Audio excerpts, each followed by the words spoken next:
Ici, c'est le jeune Sénégalais avec sa femme. Donc, ils ont un fils aussi.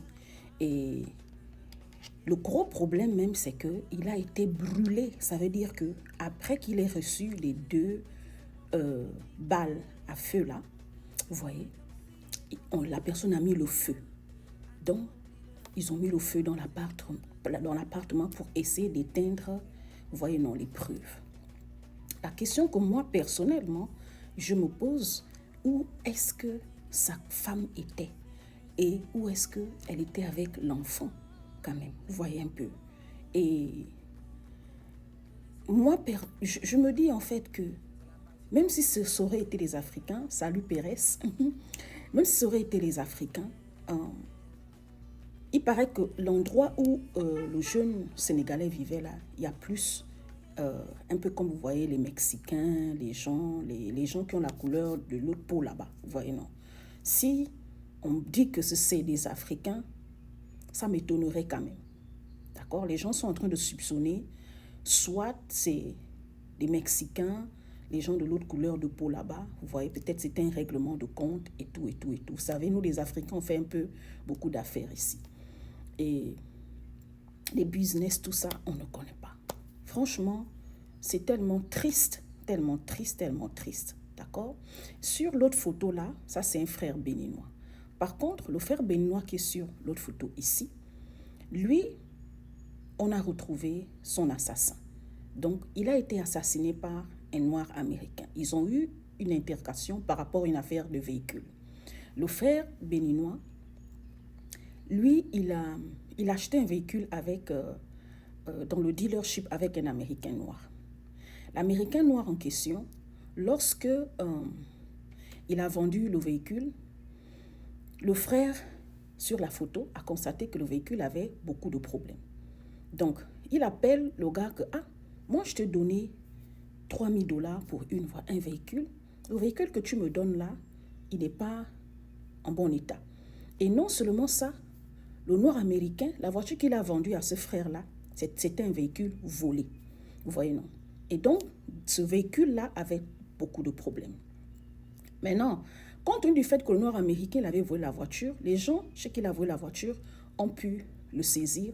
Il est reparti en prison. Entre-temps, c'était déjà un récidiviste. Donc, c'est déjà, lui, la prison, c'était sa maison.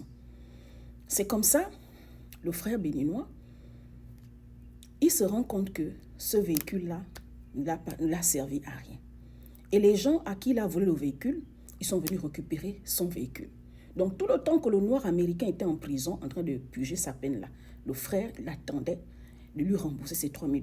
Quand le noir américain sort de prison, il dit au frère américain que Joe, rends-moi mon gain, mon argent, que tu as en prison, au paradis, ou au ciel, ou en enfer.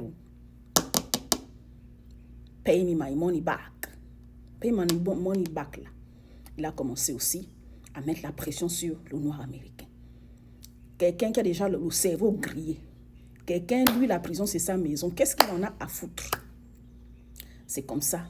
Il a pris le frère béninois là. Tout. Il lui a déjà. Vous voyez, non? Donc, c'est dommage. C'est vraiment dommage. Aux États-Unis, ici, je constate que les femmes africaines qui se font, par exemple, dja, comme vous avez vu, je vous avais raconté l'histoire d'une sœur camerounaise, deux sœurs camerounaises qui ont été assassinées par leur époux. En général, les femmes africaines, nous, quand on dja ici, soit c'est un décès normal parce qu'on peut mourir partout, soit c'est une mort sous les coups de la violence conjugale. Mais généralement, les hommes, c'est toujours des règlements de compte. D'accord? Il y a beaucoup d'affaires comme ça qui se passent. À Alabama, ici, il y a un frère nigérian. D'accord? C'est un règlement de compte. Atlanta, il y a beaucoup. Je peux vous citer. Je n'ai pas juste envie de faire de ma page des machins, mais c'est vraiment triste. Pour dire que, chers Africains, c'est mieux quand tu vas acheter un véhicule, par exemple. Va sur place où on achète les véhicules. Les dealerships là, vous voyez, non. Parfois, ce sont des véhicules volés malheureusement. Vous voyez.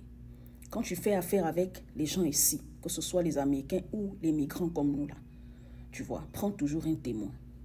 C'est important. C'est très important. Et les femmes qui se font tuer sous le coup des violences conjugales, là, les sœurs, l'Amérique là a tellement d'opportunités. Moi, c'est ce que je vous répète toujours. L'Amérique a tellement d'opportunités, mes sœurs. Les comportements qu'on a, les comportements anciens de nos mères, on veut dire que non, j'étais mariée 40 ans. Ça sert à quoi de rester mariée 40 ans si, durant ces 40 ans-là, tu étais malheureuse, battue, trompée, et tu sors de là avec toutes les maladies émotionnelles possibles, les dépressions, les AVC, tout ça. Et tous tes enfants, si tu as fait 2, 1, 5, tous tes enfants sortent de là traumatisés, malheureux. Ça sert à quoi d'avoir un témoignage d'un malade de 40 ans? Ça sert à quoi? Moi, je préfère être dans un mariage où je me construis. Aucun foyer n'est parfait sur cette terre, les amis. Aucun foyer n'est parfait sur cette terre.